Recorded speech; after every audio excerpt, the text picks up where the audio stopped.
Welcome to PLUSone, the series where I look at the free monthly games on PlayStation Plus and tell you if they're worth the download. After all, the games may be free, but your time is valuable. Today I'm looking at Disc Jam, made by a small two-man studio named High Horse Games.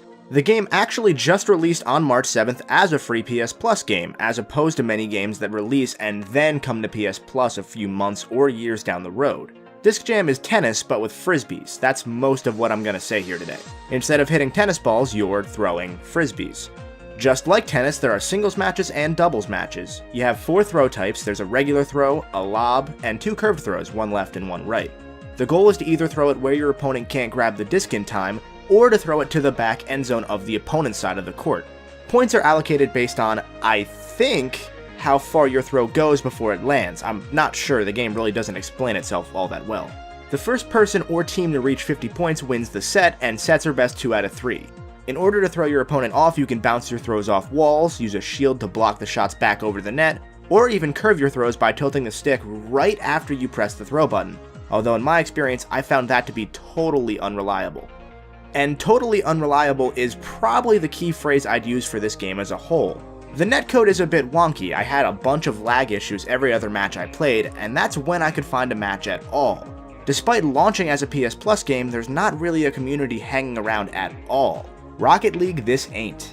The higher end mechanics like that curve throw just don't feel precise either, even as somebody who occasionally plays fighting games that need precise inputs.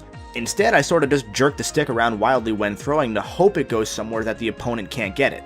It doesn't help that you only have exactly 1 second to throw the disc right after you catch it, which means the game sacrifices some strategy in the name of keeping a fast pace.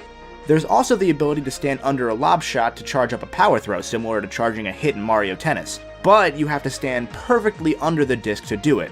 Like, literally. If you move an inch, you ain't charging, you're just gonna stand there looking like a doofus. Now, to its credit, the game seems to have a lot of optional unlocks, but they're entirely randomized and all of them are cosmetic. The only way to unlock things is by spending 1,000 credits, which are earned based on your in-game performance, to get a random unlock, be that a special taunt for your character, a different costume, or a different online nameplate. The fact that it's entirely randomized feels so cheap to me. I don't get a high like I would from collecting Pokemon cards as a kid here. I just feel like I'm wasting my time when I get the Gangnam Style taunt for a character I don't even use. Now, the characters are also entirely cosmetic, don't get me wrong, but still. Speaking of which, there are 4 characters you can choose from. I play as Leg Day here. All in all, I don't think there's enough to this game for me to say that you should +1 it to your collection. It's got an offline mode, so you can play it on the couch, and it might be fun for a couple rounds, but honestly, you'd probably be better off just popping in Mario Tennis. For you completionists, there are a handful of online trophies as well, but that requires winning 50 matches online, and based on my personal experience, I just don't know how much longer you're gonna be able to find matches. To me, there's just not enough here to justify the time. If the developers put some more work into it and improve on the mechanics, it could be worth picking up down the road, although at $15, it might still be a stretch. Thanks for watching. If you liked the video, be sure to hit the like button and share it with your friends, and if you want to find out if more of this month's free games are worth a spot on your system, be sure to subscribe.